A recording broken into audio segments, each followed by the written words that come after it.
Assalamualaikum warahmatullahi wabarakatuh.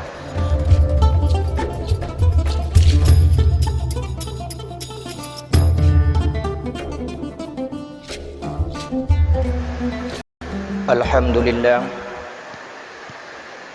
Alhamdulillahillazi an'amana bi ni'matil imani wal islam. Asyhadu an la ilaha illallah wahdahu la syarika lah. Wa asyhadu anna Muhammadan abduhu wa rasuluh al-mab'uts rahmatan lil alamin. Allahumma fashalli wa sallim ala hadzal nabiyil karim wa ala alihi wa ashabihi wa man tabi'ahum bi ihsanin ila yaumil qiyamah. Amma ba'd, fa ya ibadallah, usikum wa iyaya bi taqwallah faqad fazal muttaqun. Ittaqullaha haqqa tuqatih wa la tamutunna illa wa antum muslimun. Ya ayyuhalladzina amanu faqala Allah ta'ala fil Qur'anil Karim. A'udzu billahi minasy syaithanir rajim. Bismillahirrahmanirrahim. Wal 'asr innal insana lafi 'usr illal ladzina amanu wa 'amilus solihati wa tawassaw bil haqq wa tawassaw bis sabr. Shadaqallahul azim. Bapak-bapak, saudara-saudara jamaah Jumat yang berbahagia,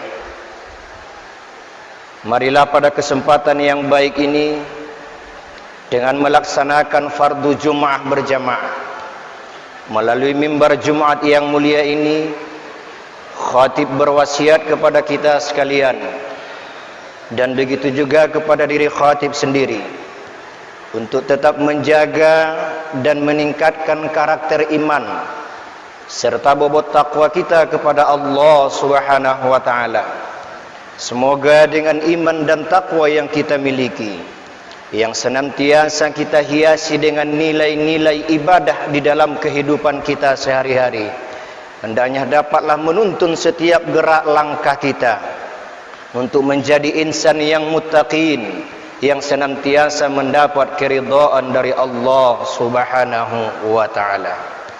Selanjutnya salawat berangkaikan salam kita hadiahkan keharibaan junjungan kita Nabi besar Muhammad Rasulullah sallallahu alaihi wasallam dengan lafaz Allahumma salli ala sayyidina Muhammad wa ala ali sayyidina Muhammad. Mudah-mudahan salawat yang selalu kita lantunkan dalam setiap gerak langkah kehidupan kita, hendaknya kita dapat diakui oleh Rasulullah Muhammad sallallahu alaihi wasallam sebagai umatnya, dan kelak kita mengharapkan syafaat dari Rasulullah sallallahu alaihi wasallam. Hadirin jamaah Jumat yang berbahagia, alhamdulillah tanpa terasa kita sekarang sudah berada di awal bulan Sya'ban. Rajab telah berlalu. Insyaallah kurang lebih sebulan lagi ke depan kita akan memasuki bulan suci Ramadan. Mudah-mudahan Allah Subhanahu wa taala senantiasa melimpahkan rahmatnya kepada kita, usia yang berkah, nikmat kesehatan, sehingga kita dapat mencapai bulan Ramadan yang sudah diambang pintu untuk dapat menambah pundi-pundi amal kita yang akan kita manfaatkan nanti di hadapan Allah Subhanahu wa taala. Hadirin jamaah Jumat yang berbahagia, adapun judul khutbah Jumat kita pada ibadah fardu Jumat kali ini akan kita ketengahkan tentang tetap istiqamah di dalam beribadah di dalam menghadapi kemajuan teknologi dan zaman yang semakin canggih ini. Untuk mengangkat dari tema khutbah Jumat kita ini, akan kita ambil sebuah kisah seorang sahabat yang erat kaitannya dengan istiqamah di dalam beragama dan istiqamah di dalam beribadah, yaitu seorang sahabat Rasulullah Muhammad sallallahu alaihi wasallam yang bernama Mus'ab bin Umair. Mus'ab bin Umair ini seorang anak tunggal dari kedua ibu bapaknya.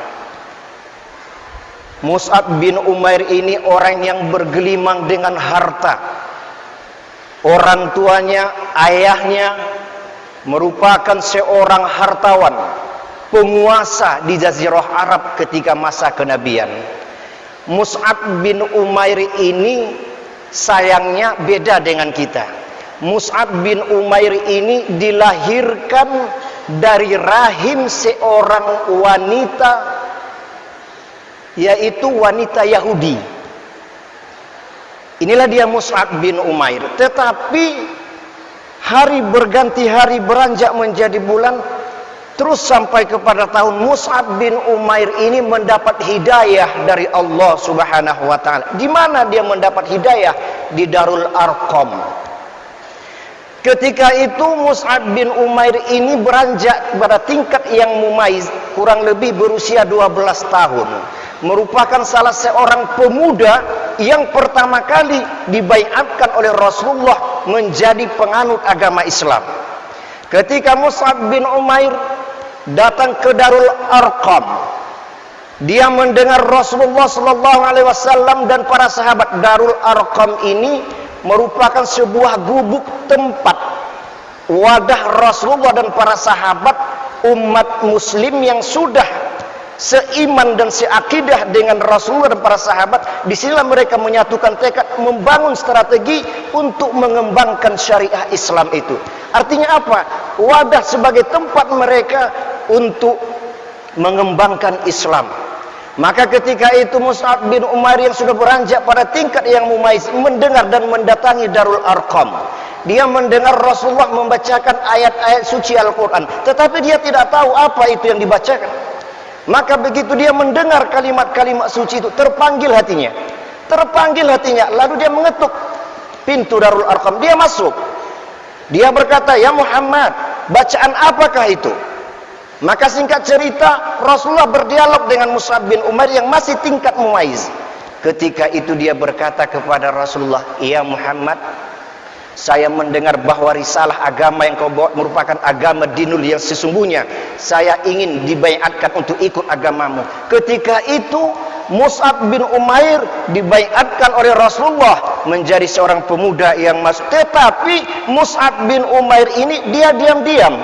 Kenapa? Orang tuanya merupakan seorang penguasa, seorang hartawan. Apa saja yang ia lakukan berlaku. Ia mampu mengundang berbagai macam algojo untuk melakukan tindakan kekerasan. Itulah orang tuanya, penguasa. Makanya Mus'ab bin Umair masuk Islam dengan cara diam-diam. Tetapi apa boleh buat, bagaimanapun pandainya menyembunyikan bangkai, tetap terbaun juga dan tercium juga. Terdengar di telinga orang tuanya, terutama sang ibu. Putra yang begitu dia sayangi, dia datangi. "Wahai anakku, kembalilah kamu kepada ajaran nenek moyang kita. Muhammad itu adalah seorang penipu, tukang sihir. Apa yang kamu harapkan? Coba lihat kehidupan Muhammad yang begitu miskin. Apa yang kamu harapkan? Kamu nak merupakan satu-satunya dari kedua orang tua yang kami harapkan. Siapa yang akan mewariskan harta ini? Siapa yang akan menduduki bangku tahta kerajaan kalau bukan engkau? Kau adalah anak satu-satunya. Sibiran tulang harapan kami. Kembalilah kamu nak." Apa kata sang anak? "Wahai ibuku, saya sudah bulat tekad tidak akan kembali, karena ajaran yang sesungguhnya adalah yang diemban oleh Rasulullah Muhammad SAW." Orang tua tidak terima. Kenapa? Anak si mata wayang, sibiran tulang yang diharapkan untuk meneruskan harta dan tahta kerajaan. Diayun dia, dirayu dia, dibujuk dia dengan syahwat dunia, pangkat dan jabatan, tahta dan kedudukan, harta yang melimpah. Tetapi dia tidak pernah goyah dengan akidah yang dua sudah anut oleh Mus'ab bin Umair. Jamaah Jumat yang berbahagia, berbagai macam tindakan dilakukan oleh orang tua. Bahkan Mus'ab bin Umair diboikot. Segala kebutuhannya yang tadinya dia hidup dalam kemewahan, makan yang cukup. Betapa tidak, harta banyak, orang kaya, derma, orang yang hartawan. Tetapi dia tidak tergiur. Dia tidak pernah goyah dengan akidah yang ia anut ketika itu. Berbagai macam diboikot, dihukum. Tidak cukup dengan itu, orang tua putus asa. Dilakukan tindakan kekerasan. Mus'ab bin Umair dijemur di tengah-tengah sengatan terik matahari, yang wajahnya tadi mulus putih, wajahnya begitu tampan, terbakar dengan sengatan terik matahari, dicambuk dia, tetapi tidak pernah goyah dengan akidah yang ia anut. Maka suatu ketika Mus'ab bin Umair, dia nekat, ada kesempatan untuk lari dari rongrongan orang-orang yang tidak seakidah dengan dia. Dia kabur. Apa yang dia bawa? Hanya pakaian yang melekat di tubuhnya. Itu pun pakaian yang sudah compang-camping, yang bertambalkan benang. Dia ikhlas demi mempertahankan agama yang sudah ia anut. Lalu dia menghampiri Rasulullah. Rasulullah tahu, Mus'ab bin Umair, kenapa dengan engkau? Inilah aku ya Rasulullah. Kenapa engkau tinggalkan orang tuamu? Saya ikhlas ya Rasulullah. Walaupun saya berbekal hanya pakaian yang melekat di tubuh saya dengan apa adanya, tetapi sekali la ilaha illallah, tetap la ilaha illallah. Saya tidak pernah goyah dengan syahwat dunia, syahwat jabatan yang dijanjikan kepada saya, karena akidah saya sebagaimana engkau ajarkan ya Rasulullah, inna dina indallahil Islam, sesungguhnya agama yang sesungguhnya adalah dinul Islam. Saya tetap menangis Rasulullah. Betapa tidak saudaraku sekalian, harta yang dijanjikan yang sudah pasti di hadapan mata, tahta dan kedudukan yang dia wariskan dari orang tuanya, rela dia tinggalkan demi agamanya. Jamaah Jumat yang berbahagia, singkat cerita, Mus'ab bin Umair ini setelah meninggalkan semua syahwat dunia, harta pangkat dan jabatan, dia berdakwah dengan Rasulullah. Ketika itulah Mus'ab bin Umair dalam tingkat remaja diutus oleh Rasulullah ke Madinatul Munawwarah sebelum Rasulullah dan para sahabat hijrah. Sebelum hijrah, Mus'ab bin Umair lah pemuda yang pertama diutus oleh Rasulullah untuk door to door ke rumah orang-orang di Madinah untuk menyebarkan dakwah Islam itu.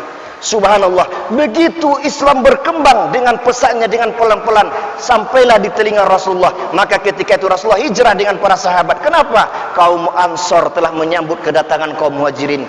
Maka ketika Rasulullah dan rombongan dengan sebahagian umat Islam yang sudah berada di Madinah, bersama-sama membangun sebuah masjid. Ketika terbangunlah sebuah masjid, pertama kali Rasulullah menyuruh Bilal bin Rabah untuk mengumandangkan azan yang pertama kali di Madinah. Ketika itu Rasulullah berkata, Bilal, kumandangkan azan, seruan untuk menghimbau kaum muslimin, Ansor dan Muhajirin bahwasanya telah tiba waktu sholat.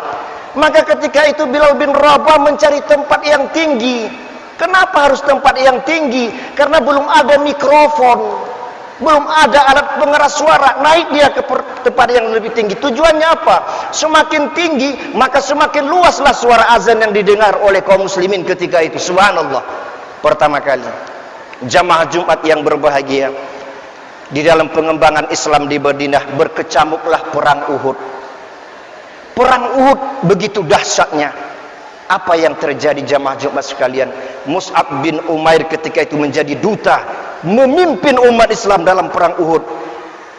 Ketika itu Mus'ab bin Umair di sebelah kanannya, tangan kanannya memegang bendera tauhid, sedangkan di sebelah tangan kirinya memegang pedang terhunus sebagai bekal untuk melawan kaum kafir Quraisy. Jamaah Jumat yang berbahagia, mujur tak dapat diraih, malang tak dapat ditolak. Ketika itu Mus'ab bin Umair, tangan kanan dan tangan kirinya terpenggal dari atas onta yang bernama Ibnu Qumah. Terputuslah pergelangan tangan Mus'ab bin Umair. Bendera tauhid yang sebelah kanan terjatuh, pedang yang sebelah kiri pun terjatuh.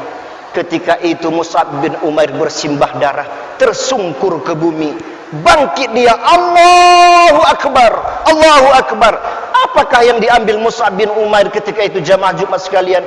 Dia tidak mengambil pedang, padahal pedang itu bisa dimanfaatkan untuk melawan kaum kafir Quraisy. Tetapi yang dia ambil ketika itu dalam menghadapi syakaratul maut adalah bendera tauhid. Dia rangkul, subhanallah, dengan mengucapkan Allahu Akbar, Allahu Akbar, Allahu Akbar. Ibnu Qumah ketika itu mengambil tombak yang terhunus, menombak jantung dan hati Mus'ab bin Umair. Gugurlah beliau di medan perang. Subhanallah, Rasulullah mengatakan fi jannati Mus'ab bin Umair. Jamaah Jumat yang berbahagia, apa hikmah dari kisah ini? Yang pertama yang kita ambil, marilah kita tetap istiqamah dalam agama dan dalam ibadah yang kita lakukan. Dan mari kita meningkatkan rasa syahid di jalan Allah Subhanahu wa taala. Dalam situasi apapun, perkembangan yang semakin canggih ini, kemajuan teknologi yang semakin hebat, kita tetap istiqamah di dalam beribadah. Apapun yang terjadi, tetap kita lakukan dalam ibadah sesuai dengan tuntunan dan syariah agama Islam. Banyak rangsangan-rangsangan yang diberikan dalam kehidupan kita, tetapi jangan sempat kita goyah di dalam mempertahankan akidah dan keyakinan kita. Tetap kita melaksanakan ibadah sesuai dengan kebiasaan yang telah kita lakukan dan sesuai yang dengan dituntun oleh Rasulullah Muhammad sallallahu alaihi wasallam melalui sunnah-sunnah beliau. Yang kedua, bagaimanapun syahwat dunia yang diberikan kepada kita, jangan pernah goyah.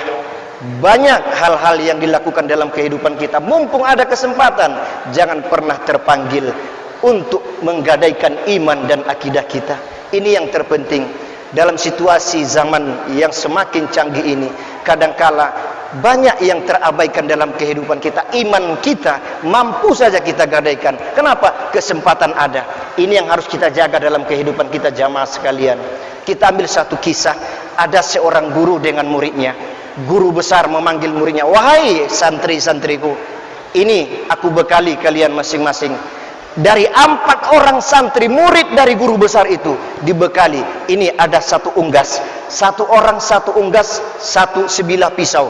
Ayo silahkan kalian cari tempat yang kalian senangi, yang tidak diketahui oleh siapapun, tolong kalian sembelih. Begitu selesai kalian sembelih, bawa kembali ke hadapanku.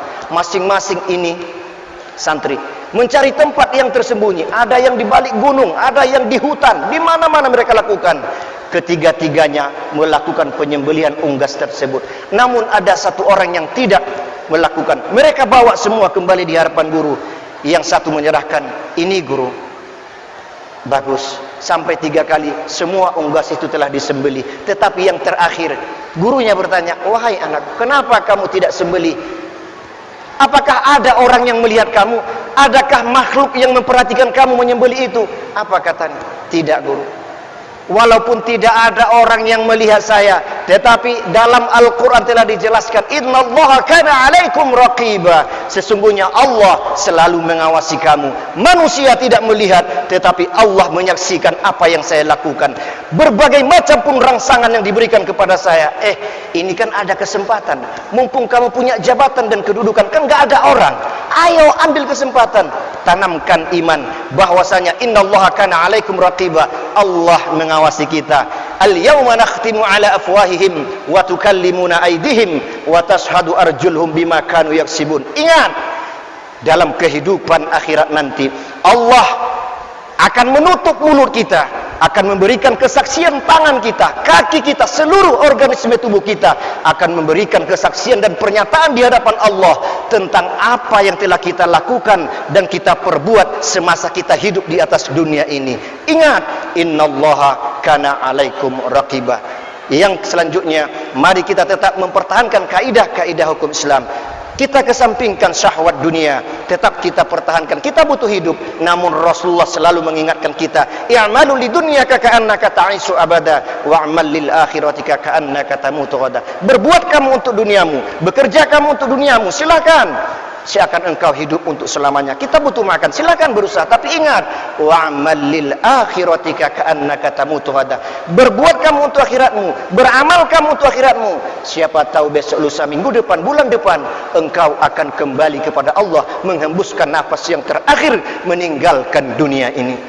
Ingat, di hadis lain Rasulullah menyatakan, wa iza azumat ummatid dunya nuzi'at minha haibatul Islam. Apabila umatku sudah mengagung-agungkan dunia, apabila umatku sudah terlalu cinta dengan syahwat dunia, syahwat jabatan, syahwat kedudukan, harta, tanpa memperhatikan dan mampu menjual iman, nuzi'at minha haibatul Islam, maka akan tercabutlah dari mereka keberkahan Islam itu. Dan apa yang dinyatakan Rasulullah di akhir masa nanti, umat Islam itu bagaikan buih di lautan, berangkat penyakit hawan.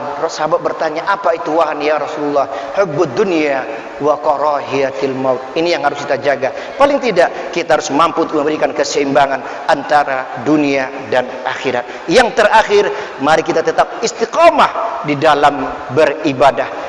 Perjalanan Rasulullah di bulan Rajab merupakan perjalanan yang bersejarah dalam Islam, yaitu menjemput perintah solat sebagai oleh-oleh. Ayo kita jaga ibadah solat kita. Artinya apa? Kalau kita benar-benar menjaga solat kita, beda orang yang mendirikan solat dengan yang mengerjakan solat. Ini perlu kita ketahui. Orang yang mengerjakan solat, begitu selesai salam, maka selesailah kewajibannya, gugur kewajiban.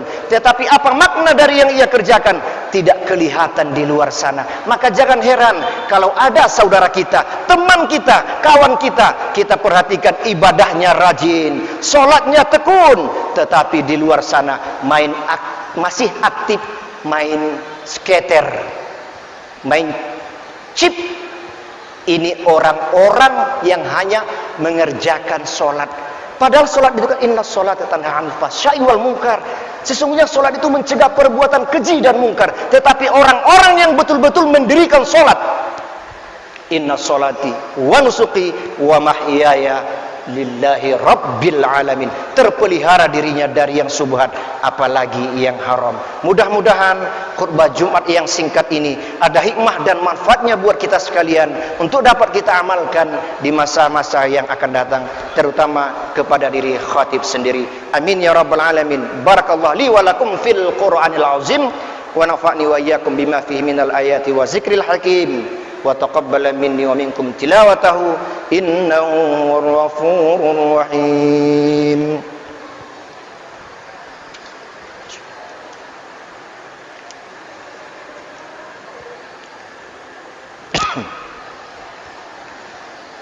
Alhamdulillah hamdan katsiran kama mara.